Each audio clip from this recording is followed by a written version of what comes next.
രാഹുൽ ഈശ്വർ ഇപ്പോൾ നമ്മളോടൊപ്പം ടെലിഫോൺ ലൈനിലുണ്ട്. രാഹുൽ, ഇപ്പോൾ പോലീസിന് ലഭിച്ച നിയമോപദേശത്തിന്റെ വിവരങ്ങൾ പുറത്തു വരുന്നു. താങ്കൾക്കെതിരെ കേസെടുക്കാനുള്ള വകുപ്പില്ല എന്നാണ് ആ നിയമോപദേശം എന്ന് അറിയുന്നു. അതിൽ ആശ്വാസമുണ്ടോ? എങ്ങനെ പ്രതികരിക്കുന്നു? തീർച്ചയായും ആശ്വാസമുണ്ട്. പക്ഷെ അതിൽ ഒരു വേദന ബാക്കി നിൽക്കുന്നുണ്ട്. അതായത് യുവജന കമ്മീഷനും വനിതാ കമ്മീഷനും അടക്കം ഭരണഘടനാ പദവിയുള്ള 2 കമ്മീഷനുകളാണ്. രാഹുൽ ഈശ്വറിനെതിരെ കേസെടുക്കണമെന്നും കേസെടുത്തു എന്നും ഒക്കെ നിരന്തരം അവർ വാർത്ത പറയുകയും എന്നെ വേട്ടയാടുകയും ചെയ്യുന്നത് ന്യായമാണോ എന്ന് മീഡിയ ചോദിക്കണ്ടേ? എന്തൊരു കഷ്ടമാണ്. ഹൈക്കോടതിയുടെ പരിധിയിലുള്ള കേസാണ്. ബഹുമാനപ്പെട്ട കേരള ഹൈക്കോടതിയിലെ ഏറ്റവും പ്രഗത്ഭനായ അറിയപ്പെടുന്ന ഒരു ജഡ്ജി ജസ്റ്റിസ് PV കുഞ്ഞികൃഷ്ണൻ സാറിന്റെ ബെഞ്ചിൽ ഓൾറെഡി കേസ് ഇരിക്കുകയാണ്. ആ കേസിനെ മനഃപൂർവ്വം മറികടക്കാനും മറ്റുമറിക്കാനും കൂടി വേണ്ടിയല്ലേ നമ്മുടെ ബഹുമാനപ്പെട്ട വനിതാ കമ്മീഷനിലെ അവിടെ എനിക്കൊരു ചെറിയ കാര്യം കൂട്ടിച്ചേർക്കാനുണ്ട്. ജസ്റ്റിസ് PV കുഞ്ഞികൃഷ്ണന്റെ ബെഞ്ചിന് അദ്ദേഹത്തോട് വളരെ ആദരവുണ്ട്. അദ്ദേഹം കഴിഞ്ഞ ദിവസം നടത്തിയ പരാമർശങ്ങൾ, ബോബി ചെമ്മണ്ണൂരിന് ജാമ്യം കൊടുത്തുകൊണ്ടുള്ള കേസിൽ നടത്തിയ പരാമർശങ്ങൾ വളരെ വളരെ ശ്രദ്ധേയമാണ്. അത് നിങ്ങൾക്ക് മറ്റൊരാളുടെ ശരീരത്തെ പറ്റി അഭിപ്രായം പറയേണ്ട കാര്യമില്ല എന്നതാണ്. ആ ശരീരത്തെ പറ്റി അഭിപ്രായം പറയുന്നത് പോലെ തന്നെയാണ് ആ ശരീരത്തിൽ ധരിക്കുന്ന വസ്ത്രത്തെ പറ്റി അഭിപ്രായം പറയുന്നതും. ശ്രദ്ധിച്ചോന്നറിയില്ല, ഒരു നിയമ വിദ്യാർത്ഥി എന്ന നിലയിൽ ഞാൻ ആ വിധിന്യായം കാണാതെ പഠിച്ചു. ആ കാണാതെ പഠിച്ച വിധിന്യായത്തിൽ എവിടെയും വസ്ത്രധാരണത്തെ പരാമർശിച്ചിട്ടില്ല. ശരീരത്തെ പരാമർശിക്കുന്നുണ്ടല്ലോ രാഹുൽ. അതെ, ആയിക്കോട്ടെ, ശരീരത്തെ അല്ലല്ലോ ഞാൻ പറയുന്നു. ഹണി റോസിന്റെ വസ്ത്രധാരണത്തെ ശരീരത്തിൽ ഇടുന്നതല്ലേ വസ്ത്രം? പാടില്ല. ആയിക്കോട്ടെ, അതുകൊണ്ടെന്താ? വസ്ത്രധാരണത്തെ പറയുമ്പോൾ നിങ്ങൾ പറയുന്നത് ശരീരത്തെ തന്നെയാണ്. ശരീരവും വസ്ത്രവും വേറെയല്ലേ? പക്ഷേ ശരീരത്തെ ബോഡി ഷെയ്മിംഗ് പാടില്ല. ബോഡി ഷെയ്മിംഗ് എന്ന് പറയുന്നത് രാഹുൽ, നിങ്ങൾ ഇതുപോലെ വസ്ത്രം ധരിക്കരുത്. ഡ്രസ്സും ഒന്നല്ല രാഹുൽ, ഞാനിപ്പോൾ സാരി ഉടുത്താണ് നിൽക്കുന്നത്. നിങ്ങൾ ഇതുപോലത്തെ സാരി ഉടുക്കരുത് എന്ന് പറയുമ്പോൾ അതിനർത്ഥം എന്റെ ശരീരത്തെ തന്നെയാണ് താങ്കൾ ഉദ്ദേശിക്കുന്നത് എന്നതാണ്. മാഡം, സാരി മാഡം ഉടുക്കണം, പക്ഷേ അല്ലെങ്കിൽ എല്ലാവരും സാരി മഹത്തരമായ ഡ്രസ്സാണ്. പക്ഷേ ടിപ്പ് ബെർസാ പാനിയിൽ രവീന ടണ്ടൻ ധരിക്കുന്ന രീതിയിൽ സാരി ധരിച്ച് ഒരു പൊതുപരിപാടിയിൽ ഇനോഗ്രേറ്റ് ചെയ്യാൻ വരരുത്. അത് മാത്രമേ പറയൂ. അവിടെ രാഹുൽ ഉദ്ദേശിക്കേണ്ട ആ ശരീരത്തെ തന്നെയാണ്, സംശയമില്ലല്ലോ. അവിടെ ഞാൻ ഉദ്ദേശിക്കുന്നവരുടെ വസ്ത്രധാരണ രീതിയാണ്, ഓവർ എക്സ്പോസിംഗ് ആയ പാറ്റേണിനെയാണ്. അവിടെ ശരീരം എക്സ്പോസ്ഡ് ആവുന്നു എന്നതല്ലേ രാഹുലിന്റെ കൺസേൺ?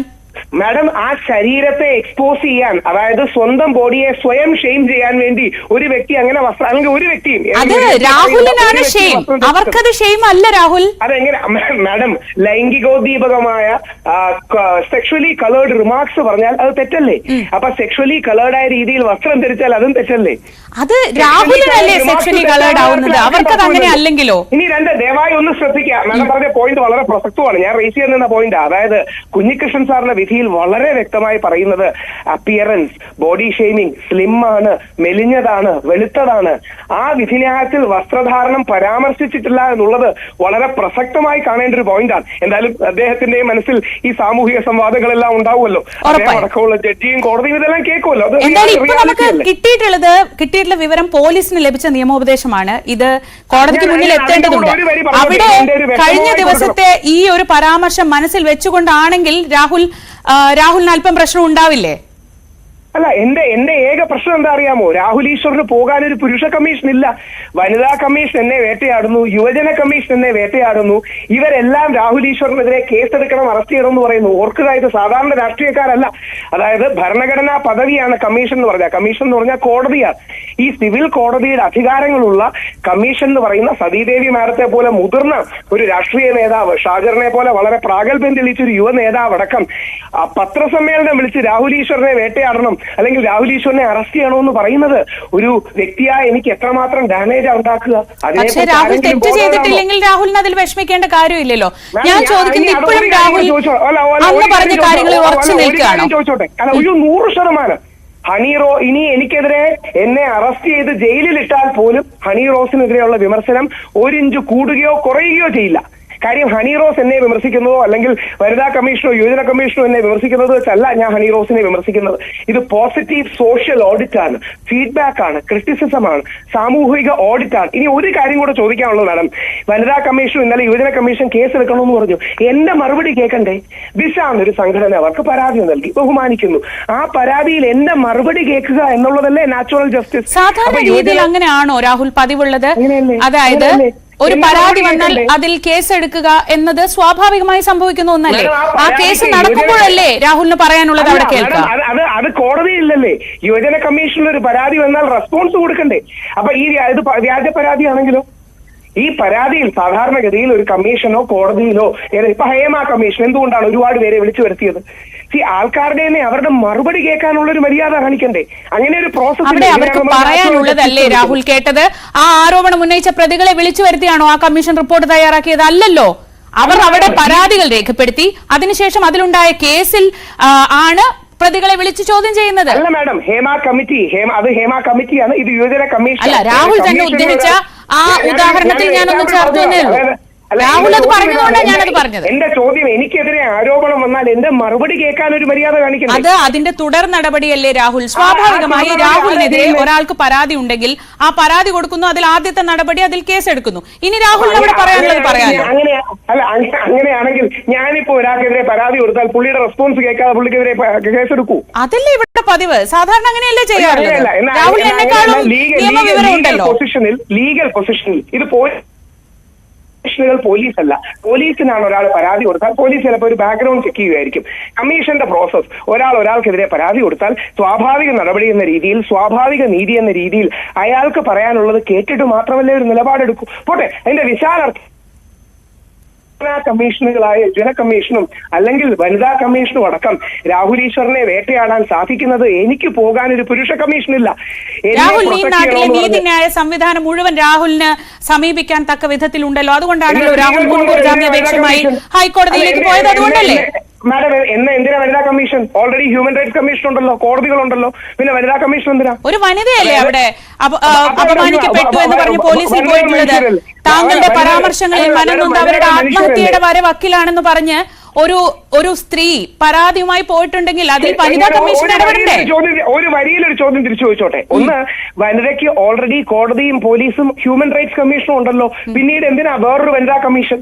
അപ്പൊ ഈ നാട്ടിലെ വനിതാ കമ്മീഷൻ അങ്ങ് പിരിച്ചു വിട്ടേക്കാം രാഹുൽ. അല്ലാതെ വനിതകളുടെ അവകാശ സംരക്ഷണത്തിന് വേണ്ടി തന്നെയാണ് ഭരണഘടനാനുസൃതമായി ഇവിടെ വനിതാ കമ്മീഷൻ നിലവിലുള്ളത്, അല്ലേ? അതിന് മറുപടി ആണോ? കാര്യം ഇല്ലെങ്കിൽ ഞാനങ്ങനെ പറഞ്ഞു തെറ്റിദ്ധാരണയുണ്ടാവും. വനിതാ കമ്മീഷൻ ഏറ്റവും ആവശ്യമുള്ള സ്ഥാപനമാണ്, അതങ്ങനെ വേണം. അതോടൊപ്പം പുരുഷന്മാർക്കും ഒരു പുരുഷ കമ്മീഷൻ വേണം. അതായത് വനിതാ കമ്മീഷൻ വേണം, വളരെ പ്രധാനമാണ്.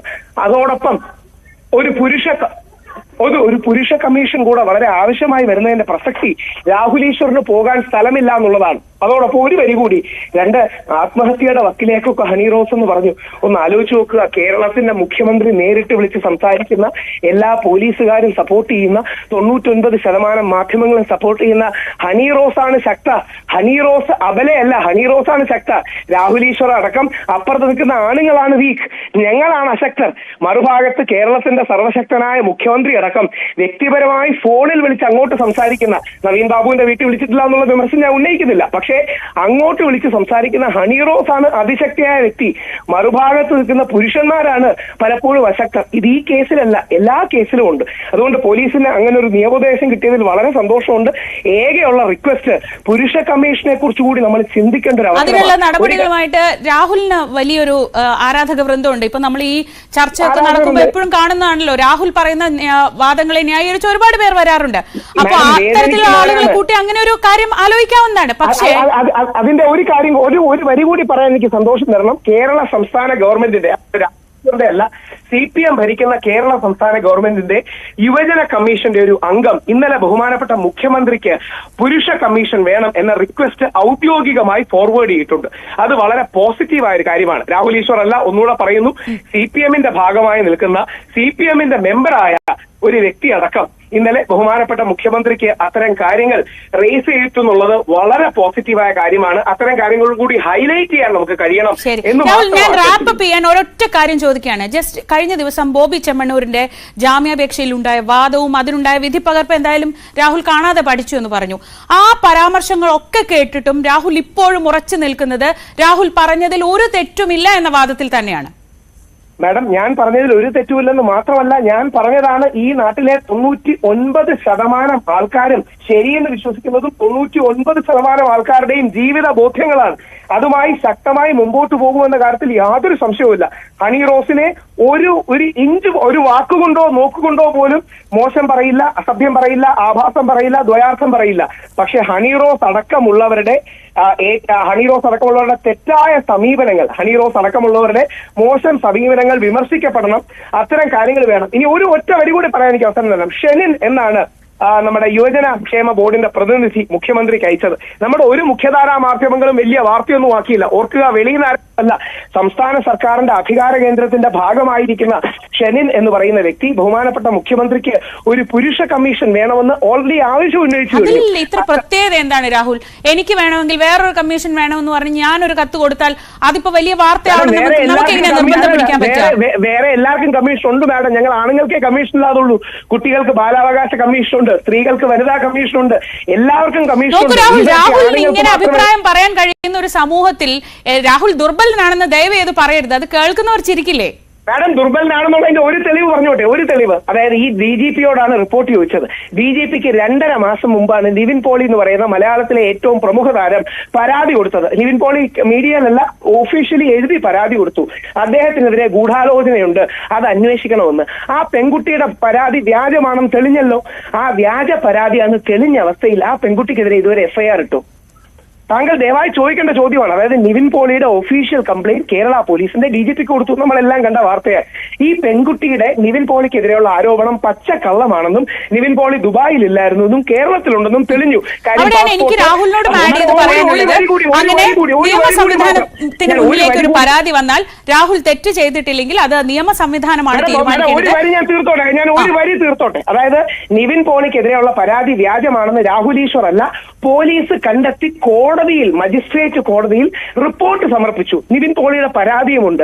ആ പെൺകുട്ടിക്കെതിരെ FIR ഇടാത്തത്. ഞാൻ ചോദിക്കുന്നത്, അങ്ങനെയെങ്കിൽ രാഹുലിന് ഈ പുരുഷന്മാരുടെ ഒക്കെ ഒരു പ്രതിനിധി, ഇങ്ങനെ ഉപദ്രവിക്കപ്പെടുന്ന അല്ലെങ്കിൽ ഇത്തരത്തിൽ വ്യാജമായി കുരുക്കപ്പെടുന്ന പുരുഷന്മാരുടെ ഒക്കെ പ്രതിനിധി എന്ന നിലയ്ക്ക് രാഹുലിന് ഒരു പരാതി കൊടുക്കാം. അതിനുള്ള സംവിധാനം ഇന്നാട്ടിലുണ്ടല്ലോ. മാഡം, സാക്ഷാൽ നിവിൻ പോളി നേരിട്ട് പോലീസിന് പരാതി കൊടുത്തിട്ട് അഫക്റ്റഡ് പാർട്ടിയായി ലോക്കൽ സ്റ്റാൻഡിയുള്ള നിവിൻ പോളി ഞാൻ കൊടുക്കാൻ വേണമെങ്കിൽ പ്രശ്നമൊന്നുമില്ല. നിവിൻ പോളി പരാതി കൊടുത്തിട്ട് FIR ഇടുന്നില്ല. കാര്യം ഈ നാട്ടിൽ സ്ത്രീകളോട് FIR ഇട്ടാ പോലീസുകാർക്കും പേടിയാണ്. ഏതെങ്കിലും രീതി തിരിച്ചു കളിക്കുമോ, മീഡിയക്കാരെല്ലാം കൂടെ അവരെ ആക്രമിക്കുമോ, വനിതാ കമ്മീഷൻ അതുകൊണ്ട് ഒരു കേസും എടുക്കുന്നില്ല അല്ലേ രാഹുൽ? നമ്മളൊക്കെ ഈ പൊതുസമൂഹത്തിൽ എത്ര കാലമായി അങ്ങോട്ടും ഇങ്ങോട്ടും കണ്ട് സംസാരിച്ചൊക്കെ ജീവിക്കുന്ന ആളുകളാണ്. ഞാൻ മാഡത്തോട് പബ്ലിക്കലി മാപ്പ് പറയാം ഈ ചോദ്യത്തിൽ. ഒറ്റ ചോദ്യം. ഇന്നേ വരെ ഈ നാട്ടിൽ വ്യാജ പരാതി കൊടുത്തു എന്ന് പറഞ്ഞ് ഒരു വ്യാജ പരാതി തെളിയിക്കപ്പെട്ട അവസ്ഥയിലെങ്കിലും ഏതെങ്കിലും ഒരു സ്ത്രീക്കെതിരെ FIR ഇട്ടിട്ടുണ്ടോ? സരിതയ്ക്കെതിരെ FIR ഇട്ടോ? എൽദോസ് കുന്നപ്പള്ളിയോട് 1 കോടി രൂപ ചോദിച്ച 49 കേസുകളിൽ പ്രതിയായ ഒരു സ്ത്രീ. ദയവായി ശ്രദ്ധിക്കുക, രാഹുൽ ഈശ്വർ അല്ല, ഹൈക്കോടതിയുടെ വാക്കുകളാണ് പറയുന്നത്. കൗസർ എടപ്പകത്തിന്റെ വാക്കുകളാണ് പറയുന്നത്, ജഡ്ജിയുടെ വാക്കുകൾ. ഈ സ്ത്രീ 49 കേസുകളിൽ പെട്ടിട്ടുണ്ട് എന്നുള്ളത് ഞെട്ടിക്കുന്ന വിവരമാണെന്ന് ഹൈക്കോടതി ജഡ്ജി പറഞ്ഞു. അത് വ്യാജ പരാതിയാണ്, സിനിമാ കഥയാണ് എന്ന് ബഹുമാനപ്പെട്ട ഹൈക്കോടതി പറഞ്ഞു. ആ സ്ത്രീക്കെതിരെ ഒരു FIR ഇട്ടോ? ഈ വ്യാജ പരാതി കേസിൽ കേരളത്തിന്റെ ചരിത്രത്തിൽ ഒരു FIR ഇട്ടിട്ടുണ്ടോ? അത് എനിക്ക് ഇപ്പൊ പെട്ടെന്ന് എന്റെ കയ്യിൽ നിന്ന് എടുത്ത് പറയാൻ പറ്റുന്ന ഒരു ഉത്തരവല്ല. പക്ഷെ നമുക്ക് അന്വേഷിക്കാം. ഒരു ക്യാമ്പയിൻ നടത്തൂ. ഇങ്ങനെയുള്ള പരാതികൾക്കെതിരെ ഒരു ക്യാമ്പയിൻ നടത്തേണ്ടത് അത്യാവശ്യമല്ലേ രാഹുൽ? ആഗ്രഹമുണ്ട്. ഈ ക്യാമ്പയിൻ തീർച്ചയായും തുടങ്ങും. താങ്കളുടെ ആ ഐഡിയ കൂടി ഞാൻ ഉൾക്കൊള്ളുന്നു. തുടങ്ങും, എല്ലാ പിന്തുണയും അഭ്യർത്ഥിക്കും. ശരി, വളരെ നന്ദി പ്രതികരിച്ചത്. എന്തായാലും തൽക്കാലം നമുക്ക് ലഭിക്കുന്ന വിവരം അനുസരിച്ച് രാഹുൽ ഈശ്വറിനെതിരെ കേസ് എടുക്കേണ്ട കാര്യമില്ല, അല്ലെങ്കിൽ അതിനുള്ള സാഹചര്യം ഇല്ല എന്നൊരു റിപ്പോർട്ടാണ്, എന്നൊരു നിയമോപദേശമാണ് കിട്ടിയിട്ടുള്ളത്. പക്ഷേ അപ്പോഴും ഇത് ഹൈക്കോടതിക്ക് മുന്നിലുണ്ട്. അതുകൊണ്ട് തന്നെ നമുക്ക് കഴിഞ്ഞ ദിവസങ്ങളിൽ നമ്മൾ കണ്ടതാണ് ഈ വിഷയത്തിൽ എങ്ങനെയാണ് ബോഡി ഷെയ്മിംഗ് എന്നതിനെ കുറിച്ച് എന്താണ് കോടതിയുടെ നിലപാട് എന്നത് കണ്ടതാണ്. അതുകൊണ്ട് തന്നെ ഇനി എന്താണ് നടപടി എന്ന് നമുക്ക് കാത്തിരുന്ന് കാണാം.